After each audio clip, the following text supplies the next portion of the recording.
igihe hatangiraga intambara hagati ya Israel na Iran nyuma y'igitero igihugu cy'Abayahudi cyagabye kuri Iran, havutse ibibazo byinshi bijyanye n'intwaro z'ubumara cyangwa se intwaro za kirimbuzi za nuclear ku isi yose.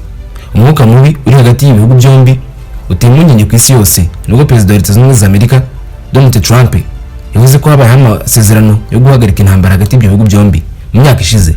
Iran yakomeje gushinjwa gutunganya uranium hagamijwe gukora intwaro za nuclear, ibyo yakomeje guhakana, ivuga ko umushinga wayo wo gutunganya uranium igamije gusiba ibikorwa by'amahoro, umuriro w'amashanyarazi, ubuvuzi ndetse n'ubuhinzi nk'uko abayobozi b'icyo gihugu babivuga. Mu kugaba igitero kuri Iran tariki ya 13 y'ukwezi kwa gatandatu, Israel yavuze ko Iran iri mu rugamba rwo gukora intwaro za nuclear, naho ku bijyanye na Israel yo ifatwa nk'igihugu cya 9 gifite intwaro za kirimbuzi z'ubumara, ariko ntirabihakana cyangwa se ngo ibyemeze. Ku itariki ya 2 y'ukwezi kwa karindwi, perezida wa Iran yashyize umukono ku itegeko rihagarika ubufatanye hagati ya Loni ishinzwe kugenzura ibikorwa bya nuclear nyuma y'igitero Israel na Iran byakabye. Israel ndetse na Amerika byombi bivuga ko ibyo bitero byari ngombwa hagamije kubuza Iran gukora intwaro za nuclear. Kugeza ubu ibigo byangiritseho ntabwo ruramenyekana neza. Umuyobozi ushinzwe imishinga mu kigo gishinzwe kugenzura intwaro za kirimbuzi Center for Arms Control and Non-Proliferation, John Ether, yabwiye BBC ko Israel nta na kimwe iratangaza ku mugaragaro. Ibihugu bitanu nibyo byari bizwi ko bifite intwaro za nuclear, kandi ibyo bihugu byasinye amasezerano yo guhagarika ikwirakwizwa ry'intwaro za kirimbuzi. Amasezerano yatangiye gushyirwa mu bikorwa mu 1970 kandi asinywaho n'ibihugu 190. Korea ya Ruguru, kimwe mu bihugu byari byarasinye, yivanye muri aya masezerano mu 2003 kandi ubu izwiho ko nayo ifite intwaro za nuclear. Ndetse Israel itaratangaza ku mugaragaro ko nayo bifite, hari ibindi bihugu bibiri byatangaje ko bifite izo ntwaro. Nyuma y'imyaka 80 uhereye ku Leta Zunze Ubumwe za Amerika zarasaga igisasu cya mbere cya nuclear, ubu ibihugu 9 nibyo bizwi ko bifite intwaro za nuclear, nubwo abayobozi gahunda zitandukanye zo guhagarika ibyo byiciro no gukwirakwiza izo ntwaro. Iyi nkuru ya BBC iravuga ibyo bihugu 9 bifite intwaro za kirimbuzi ndetse n'umubare wazo buri gihugu gifite. Reka tubirebeho, mwibutse ko ni kwihangana Elisa Ponce, turi kuri Anatari Empire. Reka dukomeze. Leta Zunze Ubumwe za Amerika, Uburusiya, Ubwongereza, Ubushinwa n'Ubufaransa nibyo bihugu byatangaje ku mugaragaro ko bifite intwaro za kirimbuzi. Igihe habaga ibiganiro byagejeje ku masezerano yo guhagarika ikwirakwira ry'izo ntwaro, ibyo bihugu bitanu nibyo byonyine byari bizwi ko bifite intwaro za kirimbuzi. Intego yari yo kubuza ko habaho ibindi bihugu bishya byazikora, ahubwo bagashyigikira ko ibikorwa bya nuclear byakoreshwa mu buryo bw'amahoro. Ariko nyuma haje kwiyongeraho Ubuhinde, Pakistan, Israel na Korea ya Ruguru, nubwo Israel itarabitangaza ku mugaragaro. Leta Zunze Ubumwe za Amerika nicyo gihugu cya mbere cyatangije gukora intwaro za kirimbuzi, kandi nicyo gihugu cyonyine kigeze kuzikoresha mu ntambara, ubwo bagabaga ibisasu bya nuclear ku mujyi wa Hiroshima ku itariki ya 6 y'ukwezi kwa 8 mu 1980 na Nagasaki ku itariki ya 9 y'ukwezi kwa 8 1945 mu Buyapani mu ntambara ya kabiri y'isi. Ibisasu byatumye Ubuyapani bukira hasi intwaro. Ibi bisasu byahitanye abantu bari hagati y'ibihumbi 150 n'ibihumbi 246 ako kanya, benshi muri bo bari abasivile. Mu gihe cy'intambara ya kabiri y'isi yose, Amerika yatangije gahunda yayo ya nuclear mu 1941. Hagati y'umwaka wa 1945 n'1990, Amerika hamwe n'ibindi bihugu byari byaratangaje ku mugaragaro ko bifite intwaro za nuclear, byakoze intwaro zirenga 70 z'ubwoko burenga 35 butandukanye bw'ibisasu. Ku itariki ya 16 y'ukwezi kwa gatandatu 1996, Amerika yakoze igerageza rya mbere mu gikorwa cyiswe Trinity, ariko kugira ngo yohereze amasezerano yo guhagarika ikwirakwizwa ry'intwaro za nuclear, Amerika yaje kugabanya cyane ubwinshi bw'izo ntwaro. Laboratoire y'igihugu irahitwa Oak Ridge n'ikigo cya White Wells cy'umutekano giherereye Oak Ridge muri Leta ya Tennessee, kimwe n'ikigo cy'igerageza rya nuclear Nevada hafi ya Las Vegas, ni bimwe mu bigo bizwi bikorwamo intwaro za nuclear muri icyo gihugu. Nk'uko bitangazwa n'ihuriro ry'abahanga Federation of American Scientists, mu bisasu 12,300 bya nuclear bifitwe n'ibihugu 9 ku isi, 90% mu biganza bya Leta Zunze Ubumwe za Amerika n'Uburusiya. Uburusiya nabwo reka tubuvugeho, ni ikindi gihugu gifite intwaro za kirimbuzi. Icyahoze Repubulika Zunze Ubumwe za Soviet cyabaye igihugu cya kabiri cyakoze intwaro za kirimbuzi. Umushinga watangiye mu 1923 hagamijwe guhangana na Amerika. Igihe USS cyangwa se zimwe z'Abasoviet zasomyukaga muri 1991, Uburusiya nibwo bwahawe umutungo wose w'izo ntwaro.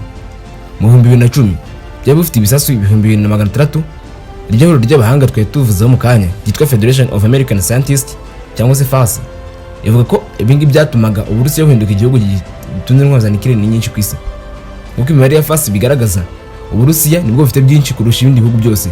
Bufite hafi ibisasu 5,580, ni ukuvuga 47 by'ibisasu bya nuclear biri ku isi.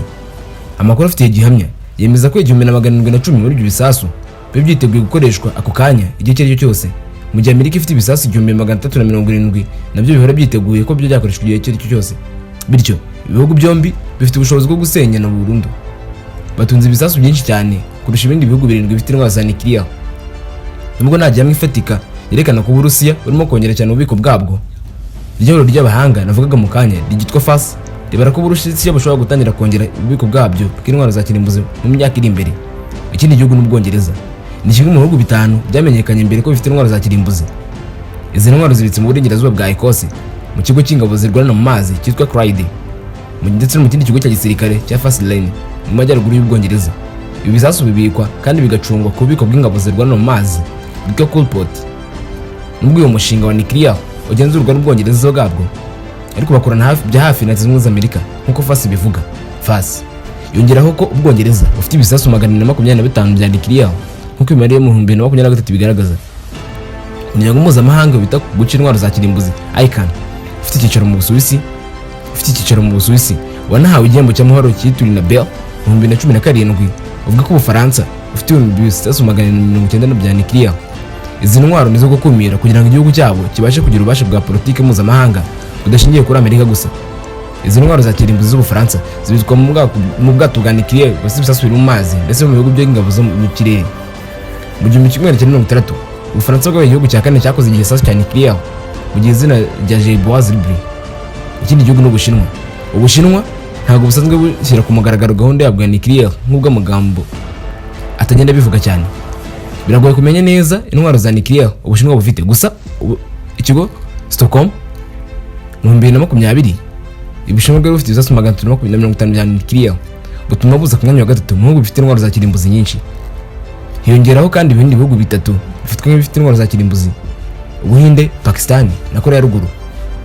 Mu bihugu 2 bya mbere, Ubuhinde na Pakistan, ntabwo bigize bisinya amasezerano yo guhagarika ikwirakwiza rya nuclear yamenyekanye nka TNP. Korea ya Ruguru yari yasinye rikiza kuyivana mu 2023.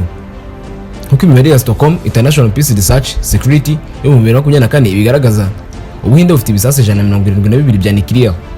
Uyu mubare urahagije kugira ngo igihugu kibashe guteza ubwoba nubwo atari byinshi nk'ibya Amerika cyangwa se Uburusiya. Nk'uko iki kigo kibisobanura, Ubuhinde bwagereje intwaro za nuclear bwa mbere mu 1974 no mu 1998.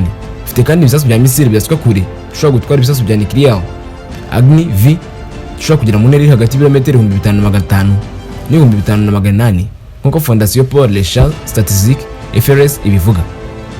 Umushinga wa nuclear w'Ubuhinde ugenda uhanganye n'igihugu cya Pakistan. Ibihugu byombi mu bihugu byombi mu buryo bwo kutizerana, ibindi byararasanye ubwo butaye isi yose byagenda bite kimwe muri byo gikoresheje intwaro. Ikigo SIPRI cyangwa Stockholm kivuga ko Pakistan yo ifite ibisasu 170 bya nuclear yatangiye kubyubaka mu 1998.